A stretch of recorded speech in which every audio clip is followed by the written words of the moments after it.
السلام عليكم صديقاتي أصدقائي، جسبر بأنكم في أمان الله. كنشكركم كلكم على الدعم ديالكم سواء في لاباج فيسبوك سواء في لاشين يوتيوب، وكنتمنى إن شاء الله الرحمن الرحيم أنكم تبداو نهاية أسبوع سعيدة.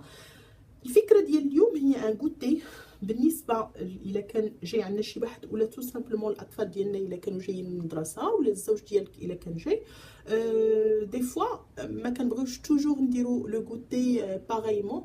دونك اوجوردي غادي نديرو ان كيك وغادي نديرو معاه شويه ديال البغرير، وسي غادي نديرو دي ترونش دو بان غادي نديروهم على طيبت الملوحه، غيجيو بحال دي ميني ترونش دو بان كوم دي ميني بيتزا، ولكن غيجيو غير بلو فرomاج. سا سي جوست بور نعطي الفكره ديال اليوم. دونك هذه هي الفكره اللي اختاريت انني نقدم لكم اليوم. غادي نبداوها اولا بان كيك بالبرتقال. دونك لهذا الكيك هذا غادي نحتاج 5 ديال البيضات اللي درتهم انا في الميكسور، درت معاهم قبصه ديال الملحه، غنحتاج الكاس.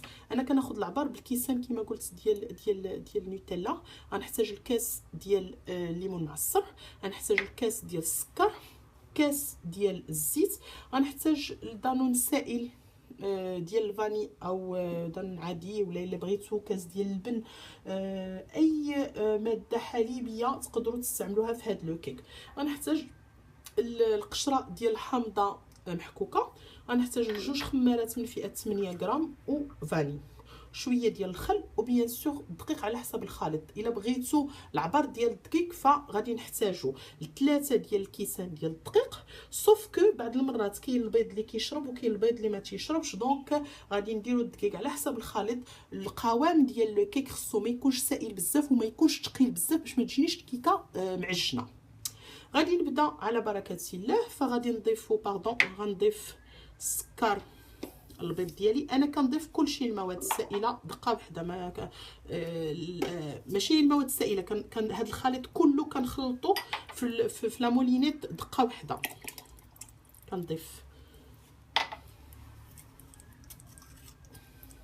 الا كان عندكم كاس ديال الياغورت تقدروا تضيفوه سون بروبليم كما قلت، وكنضيف عليه قشره الحامض.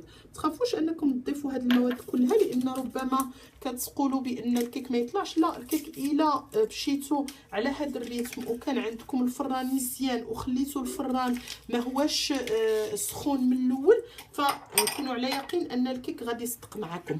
غادي نخلط هذا الشيء كله، غنتلاقاو من بعد غنخلطوا تقريبا واحد 5 دقائق، 3 حتى 5 دقائق، ومن بعد نتلاقاو باش نشوفوا الخليط ديالنا ديال الكيك. ها هو تخلط، انا خليته تقريبا كما قلت لكم واحد 5 دقائق تتخلط مزيان حتى كيرغوي.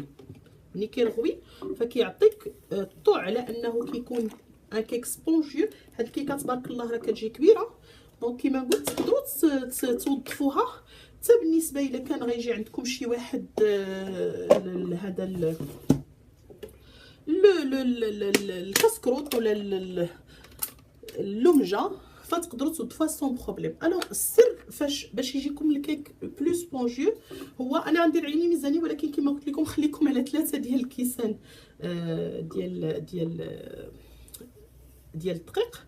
فالسر هو اننا الدقيق ضروري خصنا ندوزوه، ضروري خصنا نخلوه. وكنبداو دابا نحركو لو فوي، كنعطيه شويه الحركات لو فوي حتى كيتحرك مزيان.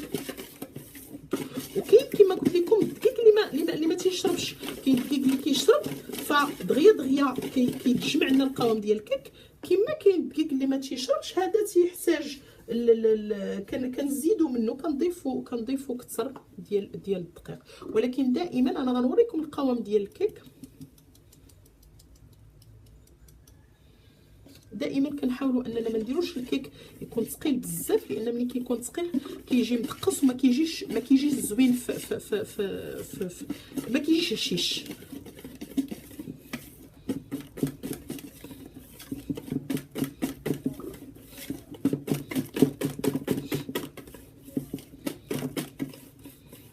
واحد الريحه طالعه من هذا الكيك، لان تبارك الله فيه الحامض وفيه فيه البرتقال، فيه الليمون، طالعه منه واحد الريحه غزاله. وسانسيرمون ملي كيطيب كيجي رائع. هذا الكيك من الكيكات اللي كيعجبوا الدراري كيعجبوا الناس بزاف. غنزيد رشه ديال الدقيق غير باش يتجمع ليا واحد شويه. سي بون. وفي هاد الرشه الاخرى غادي نزيدو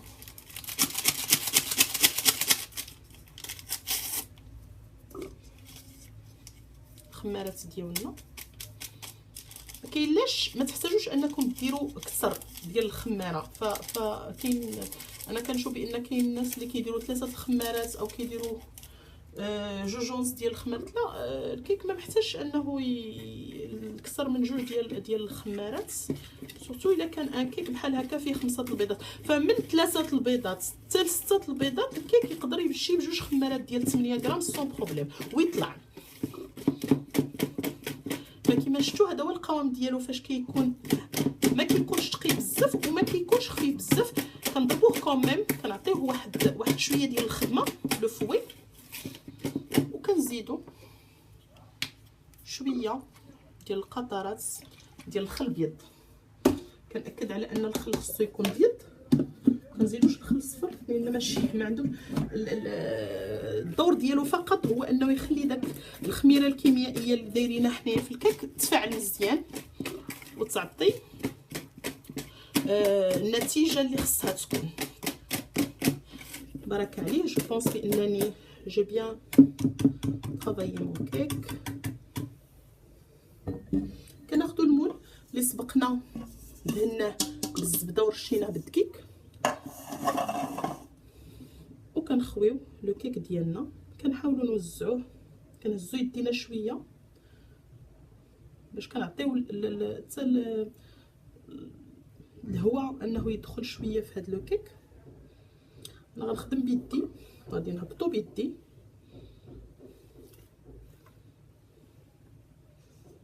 اذا كان عندكم une maryse بوفي travailler avec le maryse ولا السباتول. انا نهبطو بيدي. كنتاكد بان كلشي اللي عندي في داك لو كيك ما بقى عندي حتى حاجه، ما يضيع لي حتى حاجه. اليدين بطبيعه الحال كيكونوا مغسولين، وليجيان سا كلكو شوز اللي تبارك الله دابا كلشي ولا كيبيض مزيان. كتبقى حاجه وحده انا غنضيفها لو كيك ديالي، كنحركو شويه. هما هاد لي بحال لي سوريز كونفيت. غادي ندير حيده حيده حيده في الوسط. ملي كيطلع لو كيك راه هما كيبقاو في الوسط. تقدروا الا كنتو كتخافوا انهم يهبطوا لكم لتحت، هادو يبقاو في الوسط، ما تخافوش منهم. تدوزوهم تمرملوهم في شويه دقيق صافي. كنحط لو كيك ديالي يطيب فران ما مسخنش. كنأكد على هذه القضيه، ما خصوش الفران يكون سخن. كنخليه تقريبا واحد 45 دقيقه كيطيب غير من التحت. ومن بعد ملي كيبدا كيتنفخ الكيك ديالي كنحل عليه بشويه وكنتسكو بواحد الكوردون. الا خرج لي الكوردون نقي صافي دير بان الكيك طاب. فديك الساعه عاد كنلقى تتحمر وطلع عليه من الجنب. ديك الساعه عاد كنطفي لتحت كنشعل عليه من الفوق وكنخليه يتحمر. غنتلاقاو من بعد باش نشوفوا كيفاش كنصوبوا البغرير ديال اليوم. البغرير اللي هو اكسبريسون كيلكو سورت، ما كيخمرش بزاف ولكن كيطلع مزيان. مانتنون بالنسبه للبغرير اش كنحتاجو؟ نفس الخلاط الكهربائي. كندير بيضه، كندير معاها الملحه الكافيه باش ما يجيناش البغرير ديالنا باسل. كنحتاجو زلافه صغيره ديال الدقيق ديال الفرينه، الدقيق الابيض. زلافه صغيره ديال الفينو. الفينو هو الدقيق ديال الزرع الصفر او السوبر، كاين اللي كيسميه السوبر. وكنحتاجو زلافه ما عامراش ديال السميده رقيقه. انا كندير الخليط ديال 3 ديال هاد الدقيقات هادو. كاين اللي كيكتفي بالفينو والسميده، وكاين اللي كيديروا وكيصدق ليه تبارك الله كيديروا غير بالفرينه وبالفينو. كنحتاجو الخميره من فئه 8 غرام خماره. وكنحتاجو شويه ديال السكر، واحد معلقه صغيره ديال السكر مع 2 معالق ديال الخميره ديال الخبز. هذه الخميره العاديه ديال الخبز كنخليوها. والماء بيان سور، الماء اللي كيكون شويه دافي. كنخليو هاد الخميره كنديرو فيها شويه الماء، كنخليوها تتفاعل واحد شويه مع هذاك السكر، ومن بعد يسوفي اننا كنطحنوا. انا كنالتيرني باش ما يجينيش ثقيل شويه، كنالتيرني الماء على حسب عاود الدقيق. هنا عندي تقريبا واحد لتر ولا ربع تاع الماء.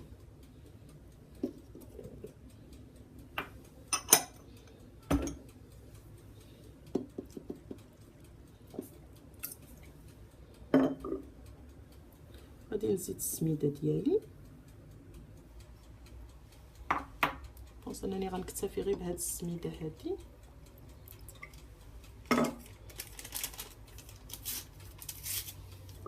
راه تبارك الله هاد المقادير راه تخرج لكم طرح ديال البغرير، زعما غادي تخرج. ما نزيدش هاد السميده برك عليا، جو بونس كو سي بون. غادي نخلط مزيان داك الخميره مع السكر. لو فيت ديال اننا كنخلطوا الخميره مع السكر بهذا الشكل فهو اللي كيخلي لنا الغيدوي لو طون ديال البغرير، ديال ان البغرير كيقبط الوقت اكثر باش يخمر.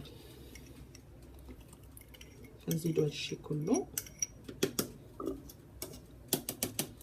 ومن بعد كنطحنوا. البغرير ما كيكونش سائل بزاف وما كيكونش عاود قاصح بزاف. غادي نطحنوا وغنتلاقاو من بعد. كنشوفوا على حسب الخليط ديالنا، الا احتاج كثرت الماء فاحنا غادي نزيدوا كثرت الماء. كما قلت لكم انا عندي هنايا اطرو ولا ربع الماء، غنشوف على حسب شنو هز ليا هذيك السميده وشنو هز ليا هذاك الفينو ديال الماء. انا طحنت بغرير ديالي غير جاني واحد شويه ثقيل، سو كيفي غادي نزيد واحد شويه ديال الماء وغادي نعاود نطحن حتى غيبان لي كما قلت لكم الفقاعات تيتكونوا من الفوق. ملي كيتكونوا داك الفقاعات مزيان فعرفوا بان البغرير ديالكم راه غادي يصدق.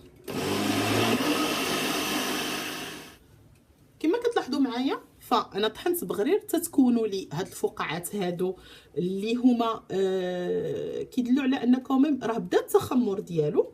كناخذوا كنديروا في البينيو اللي غادي ناخذوا منه نطيبوه. شفتوا ما كيكونش سائل بزاف، ما كيكونش خفيف وما كيكونش ثقيل بزاف. وكما كنحطوه في هذا البانيو فكنلقاو بان تكونوا داك الفقاعات. كنخليوه تقريبا نقول لكم واحد 5 مينوت 5 دقائق، ومن بعد كنغطيوه بشي زويف اللي هو نقيقي. كنخليوه كنحطوه في شي موضع ومن بعد غنتلاقاو باش نشوفوا كيفاش كنطيبوا بغرير ديالنا اكسبريس. البغرير ديالنا كما شفتوا ها هو دا كيطيب. كنديروا على نار كوميم اللي هي شويه مجهده باش دغيا كيتخرج ودغيا كيطيب. كنكملوا البغرير في الطياب ومن بعد كنتلاقاو باش نشوفوا كيفاش كنحضروا لو بان سالي اللي غيمشي مع هذا لو غوتي هذا. بالنسبه للفكره ديال الخبز ديالنا اش كناخذ انا هاد الخبيزات اللي كيتشراو من لي كونط سورفاس، كنحلهم على جوج وباش كندهنهم.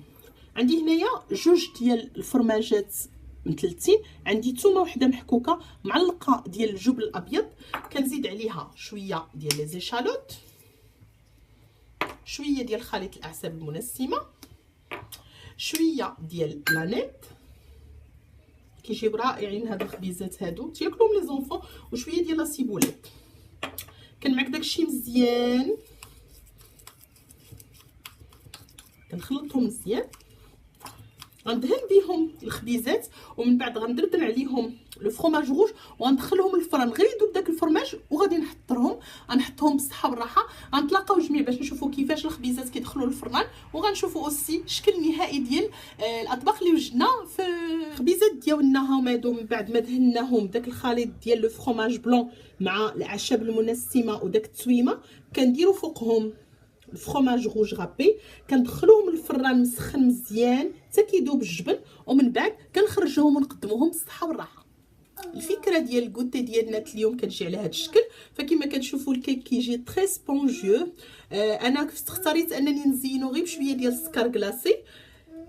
بالنسبه للبغرير فانا كنقدمو بالزبيده والعسل على حساب اللي بغا يزيدو، ولادي كيديروا فيه بارفوا حتى الشكلاط. وهادو هما الخبيزات اللي تيجيو على هذا الشكل، كيجيو بنان فريمون، كيجيو من ألذ ما يكون.